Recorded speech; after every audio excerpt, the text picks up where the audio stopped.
again, one of the things that's happened in modern society over the years is we've changed the balance of essential fats in our dietary so that we're taking in too much omega-6, which is pro-inflammatory, not enough omega-3, which is anti-inflammatory. I don't know how we got prehistoric figures, but let's just assume that it was 1-to-1. And by the 1900s, it was 4-to-1, omega-6 to 3, and now it's 25-to-1 on average. And this is one of the things you can measure. It's one of the things I measure in my practice. Why? Because it's a marker of how inflamed somebody is and how imbalanced their essential fats are. But doctors don't routinely offer this test, but it's an important aging marker. So what I'm saying is that one of the ways to change this inflammatory predisposition is to address the amount of omega-3 fats. Most of us are omega-6 dominant. We're not taking enough omega-3. Excuse this slide, but what they did is they deprived mice of omega-3 for three generations. And what they showed basically is their organs became inflamed. And what you're seeing on the right is just difference between normal tissue and inflamed tissue. So these mice that are deprived of omega-3 in 3 generations develop quite significant inflammatory change in their organs. And here's showing that these essential fats lead to the production of neuroprotectin in the brain. So it's a substance which protects from brain degeneration when we have enough of the omega-3s. Many studies now show that omega-3s protect us against heart disease. It's absolutely not controversial anymore. And if you look generally across the literature, if you have an abnormal omega-6-3 ratio, so too much omega-3, your risk of heart disease, cancer, Alzheimer's, diabetes, high blood pressure, skin disorders, arthritis, multiple sclerosis, bowel inflammation, cystic fibrosis, and even PMS is increased if that balance is upset. So conclusion from that bit is that omega-6 fatty acids, a lower ratio of omega-6-3 fatty acids is more desirable in reducing the risk of many of the chronic diseases of high prevalence and decrease the role of aging process in Western societies. So it basically comes down to slowing degeneration, lowering inflammation, which is a key thing to do to reduce the aging process and reduce our risk. So that's the end of nutrition. Now let's talk about hormones, okay? Because that's what this talk is partly about. Are you all right so far? Yeah? Good. Do you want to stand up for a minute? Just stretch your legs? No? Some of you just take 30 seconds. Stretch, because I'm gonna then go right through with the hormones. Super. All right. So what we want to discuss now is the role of hormones in the aging process. And I know some of you will have some misgivings and some misunderstandings, if I may be so bold, about hormones. And hopefully, by the end of tonight, you won't have any more. Okay? It's one of my fields of interest and expertise. And I need to know this because I regularly prescribe hormones for my patients, so I need to know what I'm doing. Any of you seen Sex and the City 2? Yes. You remember where Samantha forgets her bioidentical hormones and she starts, it's a funny scene because she buys hummus in order to try and get some phytoestrogens in because she forgot her hormones. But that's the reason why that's up there. So here's the bad news, folks, is that hormones actually start to decline even as early as 30. Because DHEA, which I mentioned earlier, it's a mother hormone, a precursor hormone, actually starts to fall from when you're 30 years old. Whereas the other hormones you see decrease later. Estrogen in women, look at how abruptly that falls, ladies. You get the short straw, You get the short straw because your hormones decline rather abruptly at menopause, whereas men's hormones just decline more gradually. Yeah.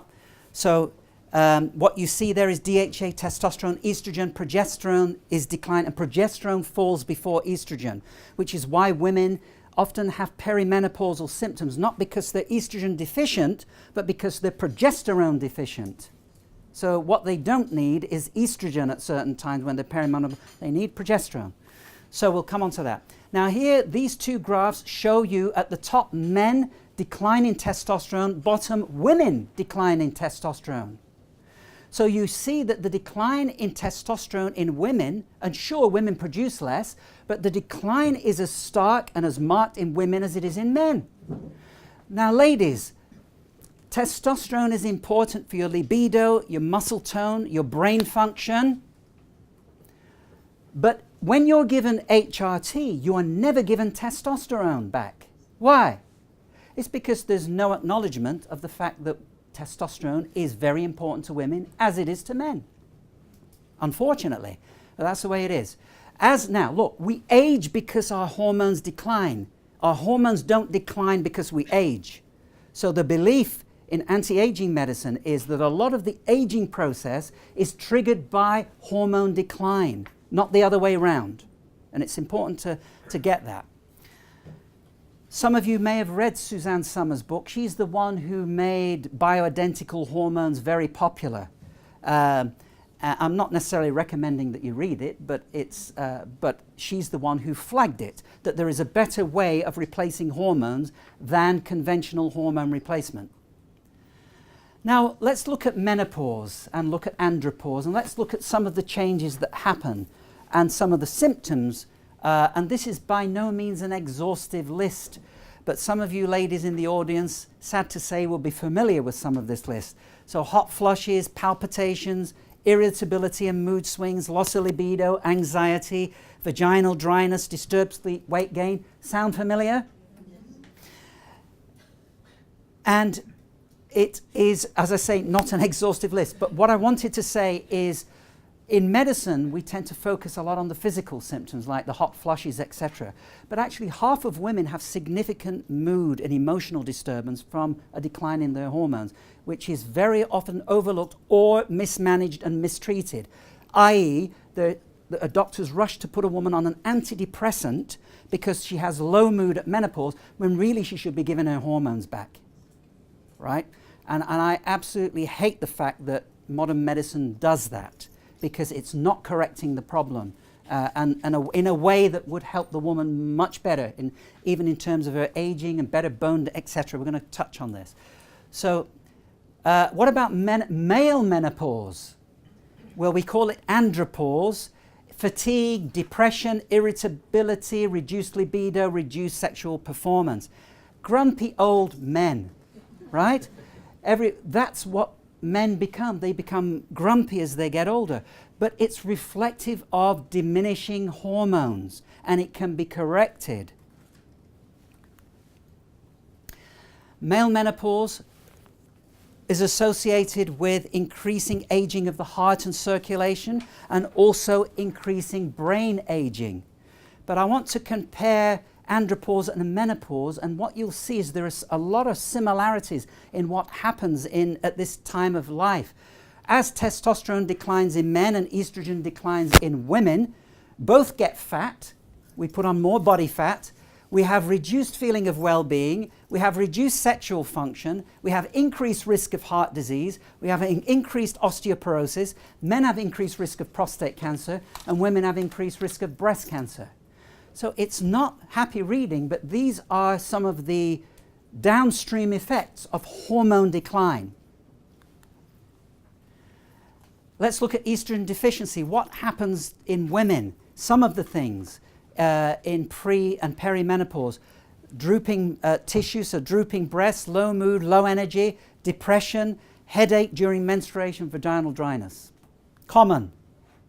And some of the psychological effects. Very common to see this. Depression, fatigue, low energy all of the day, lack of resistance to physical effort, so you don't perform as well in the gym as you used to, lack of stamina, lack of sexual drive. You see, not just testosterone, estrogen is also related to lack of sex drive. More, estrogens determine the physical appearance, improve skin, improve even our sense of smell and hearing, retain water and salt, build collagen, allow ovulation, of course contribute to vaginal lubrication, and is good for brain function.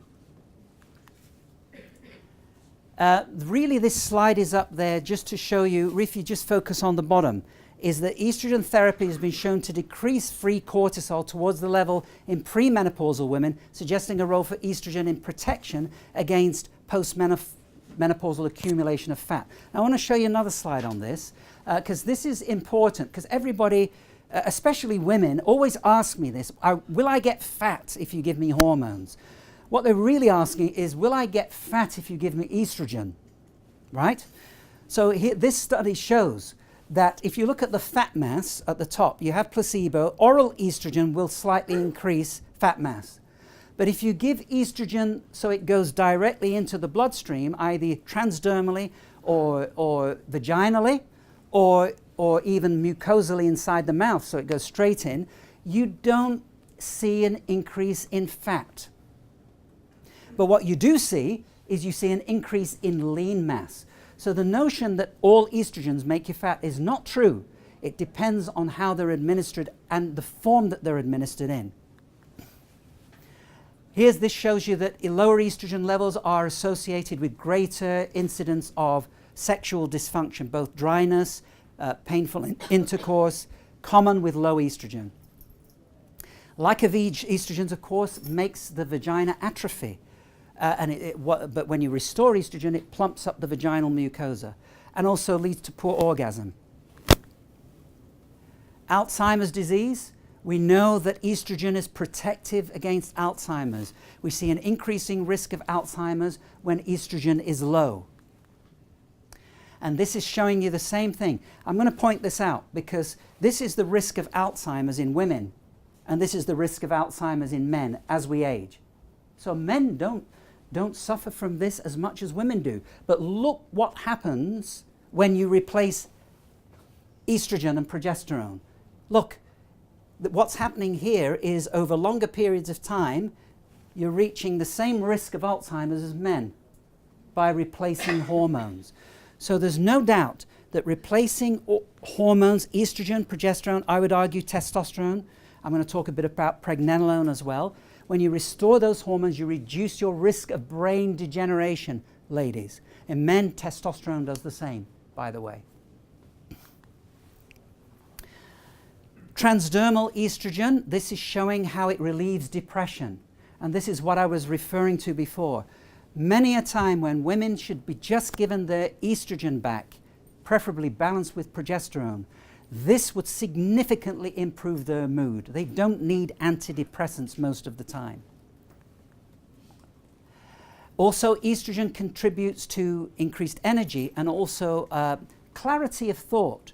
So not only does it protect you against Alzheimer's, ladies, it actually stimulates brain function for many different ways that have been researched and proven. It increases synaptic communication, etc., reduces inflammation in the brain. There are many mechanisms by which it does this. But a lot of women postmenopausally or perimenopausally will say, I have common symptom, brain fog, can't think straight, I've lost my clarity of thought, I can't do the things, I'm not functional in meetings anymore as I used to be. Common to hear that.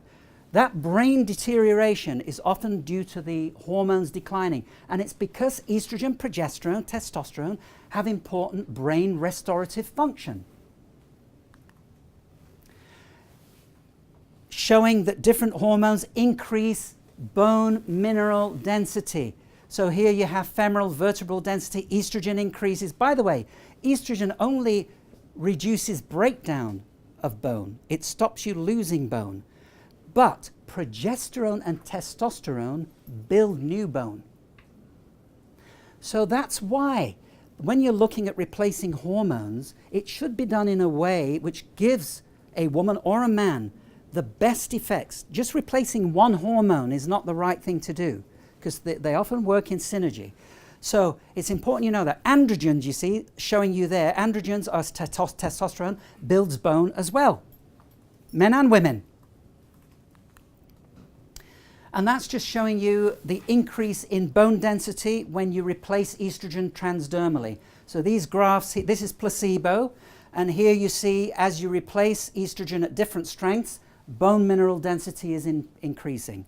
So one of the ways that women can protect themselves against osteoporosis is to restore hormones, and it works very well.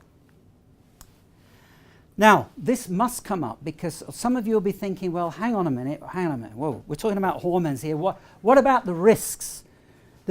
Aren't there risks with replacing hormones? And unfortunately, the press has got hold of this in a way that has distorted the whole picture, and frankly, they don't know what they're talking about, right? Let me tell you what the science shows, because I am talking about replacing hormones in a bioidentical form. What does that mean? It means that the molecules are identical to the molecules that you produce in your body, the same molecular structure.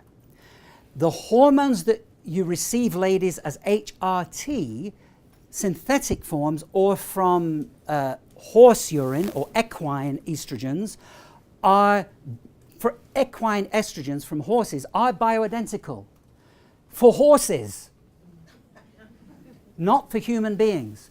And the synthetic estrogens, the body has to adapt to those alien molecules to metabolize them in a way as safely as it can.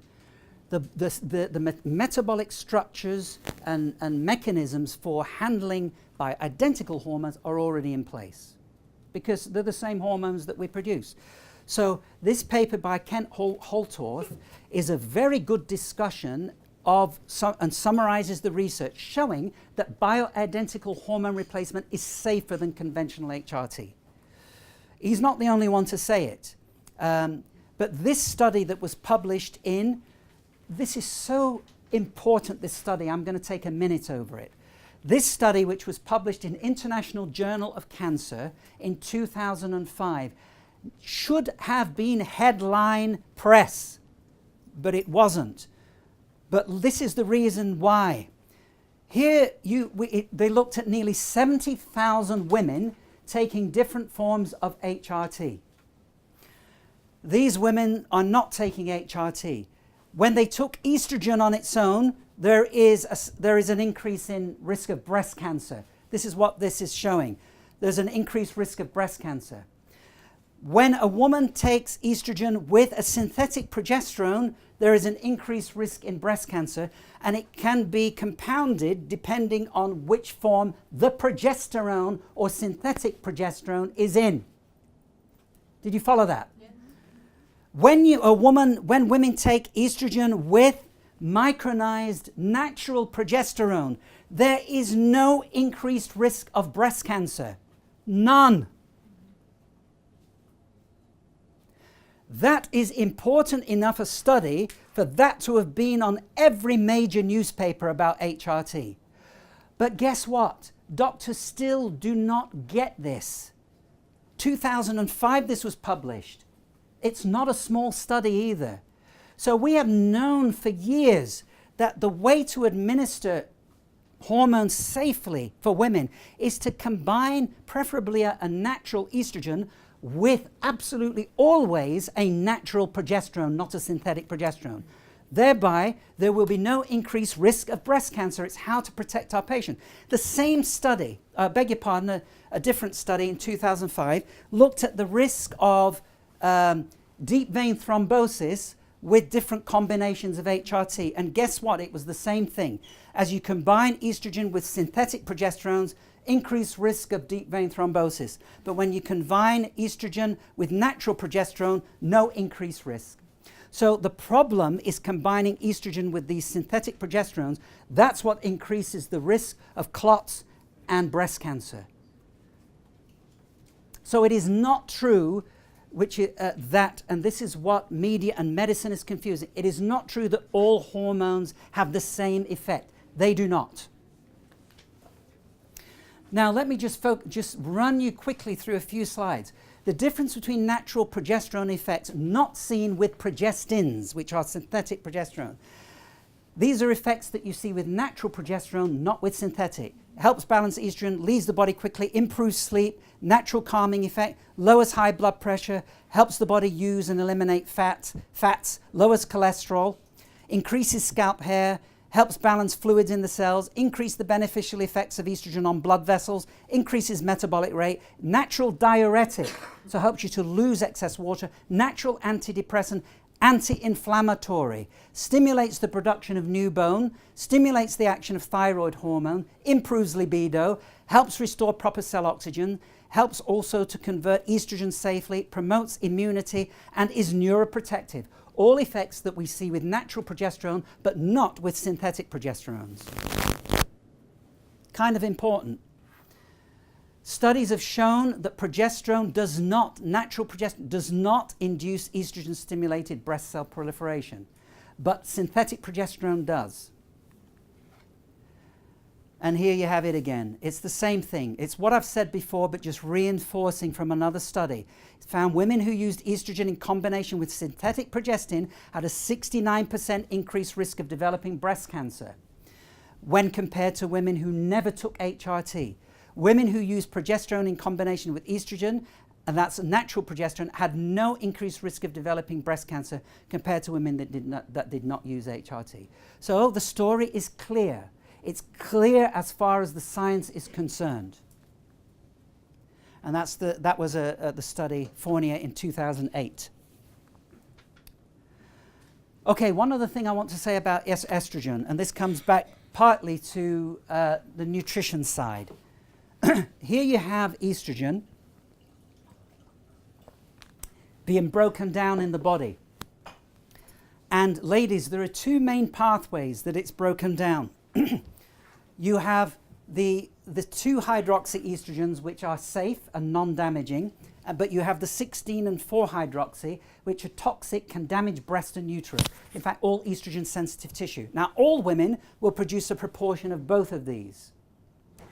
But if you're a woman who produces toxic estrogens, and this is reflective of your genes, your genetics, it's how your genes express, because the enzymes that break down estrogen. If you're a toxic estrogen producer, ladies, should you have HRT? Should you have estrogen? You're going to say yes. Well,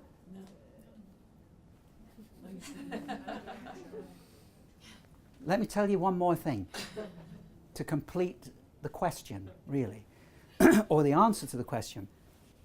Even if a woman is a toxic estrogen producer, if you put that woman on cruciferous vegetable extracts, or get her to eat more broccoli, kale, cabbage, cauliflower, or give her more iodine in her diet, I'm just talking two things. There are other ways, but I'm just picking out two. You will change her from a toxic estrogen producer to a non-toxic producer. Now the answer is yes. Now, and I ask the question again. The answer is yes, as long as you make sure you cater to the way she's metabolizing her estrogen. Now, doctors dole out HRT without even measuring this. So here is a ultra-safe, not only is to use a bioidentical form of hormone, but in conjunction with that, you address how is she metabolizing her estrogen? Can I give her extra protection over and above what I'm doing with natural progesterone? And the answer is yes, you can. And that's what you do. So what that is an example of is how various nutrients can influence gene expression. Our genes are not written in stone, unchangeable. They are influenced by the environment, and a lot of the time they're influenced by key nutrients, particularly plant nutrients. And there's an example of it. And that's one of the tests I do in all women, especially if there's an increased risk of breast cancer, or if there's a family history of breast cancer. I want to know what's the mechanism that may have led to that. Can we do something about that to reduce her risk?